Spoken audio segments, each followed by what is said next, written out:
Good morning, dear students. Today we will start a new topic, magnetic effects of current. Okay, this is your new chapter, and in this chapter there are few points to discuss. The first one is if we talk about the magnetism. What is magnetism? Magnetism क्या है? अगर हमें magnetism के बारे में जानना है तो मैग्नेटिज्म क्या होता है?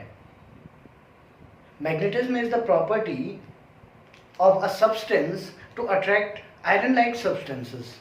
ठीक है, कि अगर हमने क्या कह दिया कि नहीं, कोई एक ऐसा हमारे पास सब्सटेंस है जो क्या कर रहा है, आयरन लाइक सब्सटेंस, निकल हो गया, कोबाल्ट हो गया, इन सारी चीज़ों को अपनी तरफ अट्रैक्ट कर रहा है, तो उसे हमने क्या कह दिया, मैग्नेटिक इफेक्ट है वो एक तरीके से. ठीक है, और उसकी सराउंडिंग में किसी पर्टिकुलर रेंज तक if another substance like iron, nickel, cobalt experience a force of attraction, then this field is called magnetic field of that particular magnetic substance, right?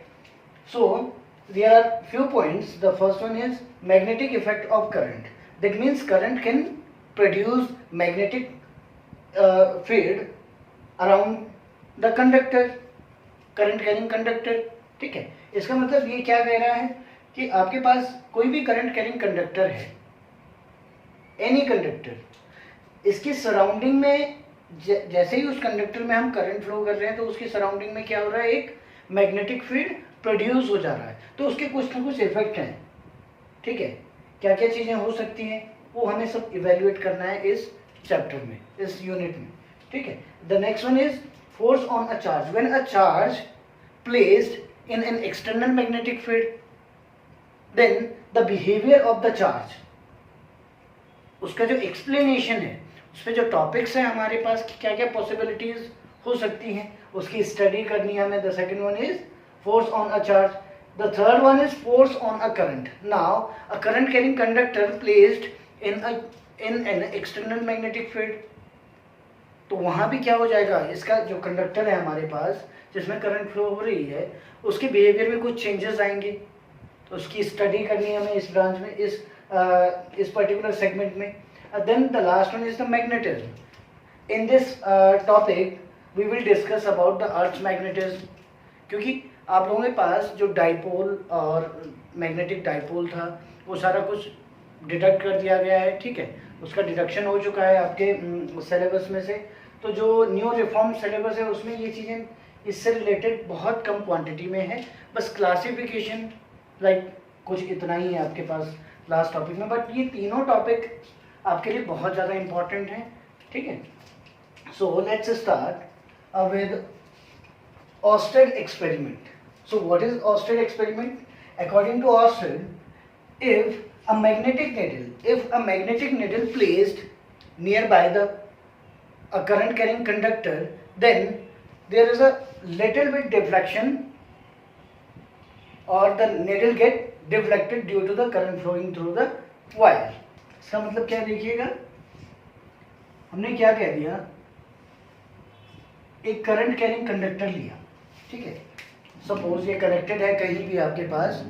ठीक है, ये आपके पास हो सकता है कि किसी भी बैटरी सोर्स पे कनेक्टेड हो, कुछ भी हो, लेकिन इसमें हमने क्या देख दिया कि एक करंट फ्लो हो रही है.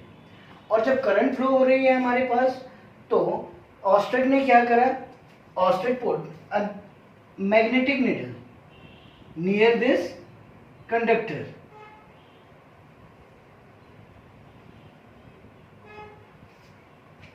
ठीक है, एक मैग्नेटिक नीडल को क्या कर दिया इन्होंने, ये नॉर्थ पोल को शो कर रहा है.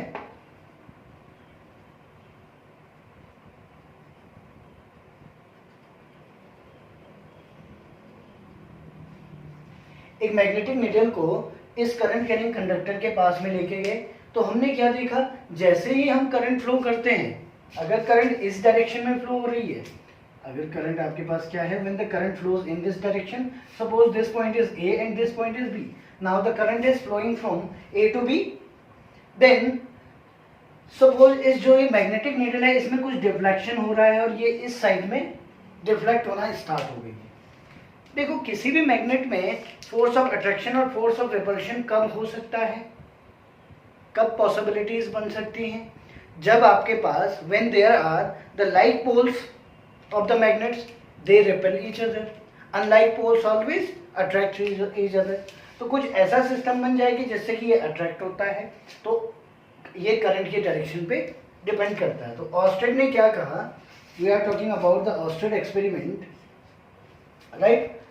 तो ऑस्टेड ने क्या कहा कि जो हमारे पास करंट कैरिंग कंडक्टर है, अ current carrying conductor can produce a magnetic field around the conductor, right. तो इस कंडक्टर के नियर बाय में हमारे पास क्या हो गया, एक मैग्नेटिक फील्ड प्रोड्यूस हो गया. दिस इज द रीजन कि जो आपके पास ये मैग्नेटिक नीडल है, ये मैग्नेटिक नीडल में क्या आ रहा है, डिफ्लेक्शन आ रहा है, क्योंकि एक इसका अपना फील्ड है मैग्नेटिक नीडल का, और एक फील्ड किसने क्रिएट कर दिया है, करंट कैरिंग कंडक्टर ने फील्ड क्रिएट कर दिया. तो हो सकता है कि they are opposite to one another, then they attract each other.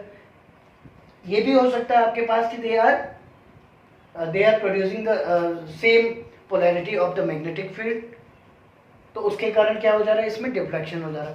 अब करंट को अगर हमने इधर को अपोजिट डायरेक्शन में फ्लो कराया तो इसका जो हमारे पास क्या होगा, डिफ्लेक्शन की जो डायरेक्शन होगी वो चेंज हो जाएगी.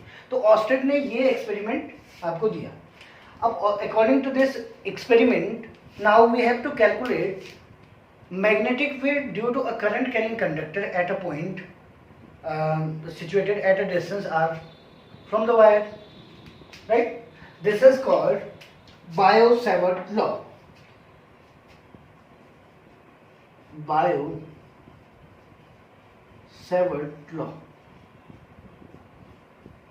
This law is used to find the magnetic field due to a current carrying conductor. ये बेसिकली दिया क्यों था, बायो एंड सेवर्ट दो लोग थे ये, there are two peoples, Biot and Savart. इन दोनों ने क्या किया, मिलके एक लॉ दिया, और उस लॉ के अकॉर्डिंग हम क्या कर सकते थे, किसी भी करंट कैरिंग कंडक्टर की सराउंडिंग में जो भी मैग्नेटिक फील्ड वो प्रोड्यूस कर रहे थे उसकी क्वांटिटी को इवेल्युएट करना, इन दोनों ने बताया. ठीक है.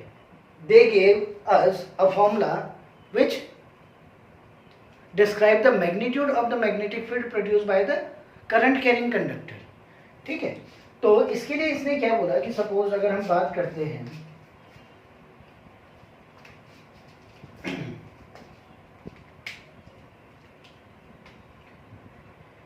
कोई भी हमारे पास करंट कैरिंग कंडक्टर है x y and I current is flowing through from x to y. Suppose at this point there is an element dl, right. एक एलिमेंट है हमारे पास dl and this is suppose p point and this is q point, and from this dl element there is a point a situated at a distance r from the point p, and this line pa making an angle theta with the conductor. ठीक है. इसने क्या कह दिया, एक conductor है हमारे पास xy, इसमें I करंट फ्लो हो रही है, इसी बीच हमने क्या कर दिया, pq एक छोटा सा एलिमेंट कंसीडर कर दिया है. Now we have to calculate the magnetic field due to this element only.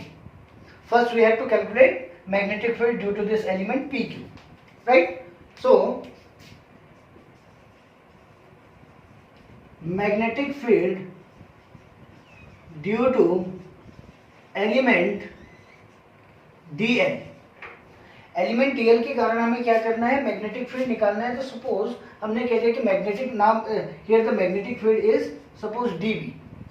Now according to Biot and Savart, the magnetic field, the magnitude of the magnetic field is always directly proportional to the quantity of the current flowing through the wire.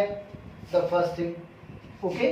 Then magnitude of this magnetic field is always directly proportional to the length of the segment, due to which we have to calculate the magnetic field. So dV is directly proportional to dl. Then the magnitude of the magnetic field is directly proportional to the sine of this angle. Which angle? Angle between this PA and dl, sin theta. Then dV, the magnitude of the magnetic field, the magnitude of the magnetic field is directly proportional to the 1 upon r square, is reciprocal to inversely proportional to the square of the distance between the point P and A, or directly proportional to the 1 upon r square. All clear? So finally, due to this,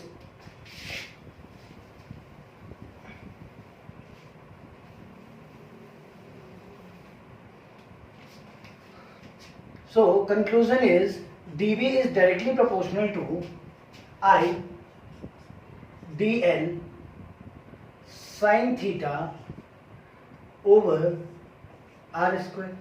ठीक है, तो यहाँ पे क्या देखो, ये चीजें क्या थी हमारे पास, ये इंपॉर्टेंट पॉइंट है आपके पास और ये टॉपिक भी इंपॉर्टेंट है. अभी हमें क्या करना है, हमें कैलकुलेट करना है magnetic field due to this entire current carrying conductor X Y, but we are taking a small element P Q for the observation. हमने क्या कर दिया, छोटा सा एलिमेंट लिया पी क्यू. इस एलिमेंट के कारण हमने क्या कह दिया कि पॉइंट ए पे जो मैग्नेटिक फील्ड है, ठीक है, that is what dB suppose, and this dB, this elementary magnetic field is directly proportional to the current flowing through this element PQ. Then dV is directly proportional to the length of this element dl. Then dV is directly proportional to the sine of the angle between the PA and PQ. And finally dV is inversely proportional to the square of the distance between P and A. So हम क्या लिख सकते हैं, dV is directly proportional to ideal sin theta upon r square. अभी हमने क्या कर दिया कि dV is equal to, there is some proportionality constant K. dV is equal to K I dl sin theta over r square.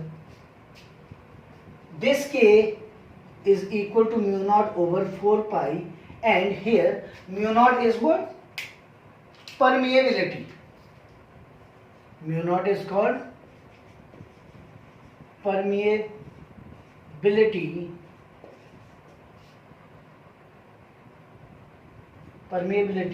of free space, right? So dV is equal to what? Mu naught over 4 pi I dl sin theta over r square. The unit for this magnetic field is Tesla. So this is what Biot-Savart law. Start from this section and end at this.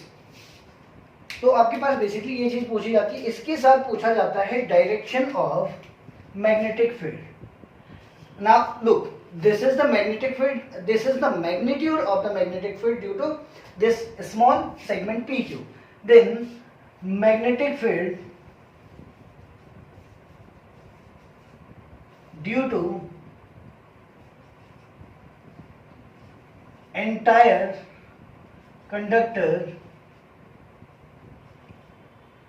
XY is B is equal to integration of dB from X to Y. This is the total magnetic field due to this entire loop at point A. Now we have to discuss about the direction of the magnetic field at point A. So this formula can be written as dB in vector form. dB is equal to mu naught upon 4 pi I dl cross r cap over r square. देखिए ऐसा कैसे लिख सकते हैं हम, ऐसा इसलिए लिख सकते हैं क्योंकि dl क्रॉस आर कैप आपका क्या हो जाएगा, dl साइन थीटा, और आर कैप का मैग्नीट्यूड क्या हो जाता है आपके पास 1. So this becomes dl sine theta, right. तो आप इसे वेक्टर फॉर्म में कैसे लिख सकते हो, dB is equal to mu naught upon 4 pi I dl cross r cap over r square. Here r cap is what? This is r vector and r cap is the unit vector for PA, right? Now the direction of magnetic field. Now we have to determine the direction, or we have to show the direction in this diagram. First, this is what? dl cross r. If there are two unit vectors, I and j, then the cross product I cross j always gives k. That means आप यहां से भी क्या कह सकते हो, dl और r का जो क्रॉस प्रोडक्ट होगा वो हमेशा क्या करेगा, एक तीसरा वेक्टर देगा which is always perpendicular to the plane formed by these I and j. So here the direction of the magnetic field always inward, perpendicular to this plane. This can be explained on the basis of screw rule. ठीक है, देखो आपको पता है screw driver है आपके पास अगर, ठीक है, तो आपने क्या कर दिया, स्क्रू को रोटेट करना स्टार्ट कर दिया इस डायरेक्शन में, from D to L. We are moving from D to L. Then in this case the screw will move in perpendicular to the inward direction. जो स्क्रू क्या होगा वो कहाँ को मूव करना स्टार्ट करेगा, इनवर्ड डायरेक्शन में. दैट्स वाई मैंने ये आपको क्रॉस का साइन दिखा दिया है. ठीक है, आप क्या कह सकते हो, अगर आपके पास इस तरीके से फील्ड शो हो रहा है, this is always inward direction. And अगर केवल डॉट है आपके पास, this is what, outward direction. ये क्यों है, क्योंकि एरो का हेड जो है अगर आपकी साइड होगा तो आप डायरेक्टली देखो, सपोज इसकी बात करता हूं मैं, आपको डायरेक्टली क्या दिख रहा है, पॉइंट दिख रहा है. ठीक है, तो ये क्या हो गया आपके पास, आउटवर्ड डायरेक्शन. ठीक है, अगर मैं यहाँ पे एक प्लेन कंस्ट्रक्ट कर दूं तो इसके आउटवर्ड डायरेक्शन में ये एरो इस तरीके से मूव करेगा. बट अगर मैं बात करता हूँ इस साइड के लिए, तो आपको क्या टेल शो होगा एरो का. तो ये वाला क्या किससे रिप्रेजेंट कर रहे हैं हम, क्रॉस से रिप्रेजेंट कर रहे हैं, और आउटवर्ड वाला डॉट से रिप्रेजेंट कर रहे हैं. तो इसलिए हमने क्या कह दिया कि यहाँ पे जो डायरेक्शन होगी that will always be in inward direction. That means the plane formed by the these two vectors dl and r, अगर इन दोनों का क्रॉस प्रोडक्ट आ रहा है आपके पास, तो आप इजीली क्या कह सकते हो कि आपके पास क्या है, जो डायरेक्शन होगी हमेशा क्या हो जाएगी, एक तीसरा वेक्टर फॉर्म हो जाएगा. ठीक है, जो क्या है आपके पास, magnetic field. This is what, now the magnetic field in vector form. तो क्लियर है आपके पास, ये डायरेक्शन वाला बहुत इंपॉर्टेंट है. देखो एक बार और देख लीजिए, this is dl and this is r, then the third vector will always be perpendicular in the inward direction. Screw rule के हिसाब से ना हम इधर को रोटेट कर रहे हैं. अगर हम अपोजिट चलेंगे, if we are moving from r to dl, then in this case the direction of the vector will be outward. But now we are moving from dl to where, r. So in this case we are moving in such direction from this point to this point. So the magnetic field will be always in inward direction. तो ये basic concept था आपके पास, इसे आप screenshot ले लीजिए. तो इसमें आपको क्या क्या चीज़ें मिली, एक तो बायो-सावर्ट लॉ, डायरेक्शन का नॉलेज. ठीक है, बायो-सावर्ट में आपके पास ये पॉइंट्स हैं, इन पे ध्यान दीजिएगा. ठीक है, और यूनिट क्या होगी इसकी, टेस्ला. म्यू नॉट क्या है आपके पास, परमिएबिलिटी. म्यू नॉट अपॉन 4 पाई की वैल्यू आप क्या लिख सकते हो, 10⁻⁻7, लाइक 1/4 पाई एप्सिलॉन नॉट की वैल्यू क्या लिख देते हैं आप, 9 × 10⁻9. तो यहाँ म्यू नॉट की वैल्यू, म्यू नॉट अपॉन 4 पाई की वैल्यू क्या लिख सकते हो, 10⁻7. ठीक है, नेक्स्ट चैप्टर में जो नेक्स्ट लेक्चर में जो हम डिस्कस करेंगे, इससे आगे का इसके एप्लीकेशंस को डिस्कस करेंगे. उसके बाद एक चार्ट फॉर्म करेंगे हम. ठीक है, थैंक यू.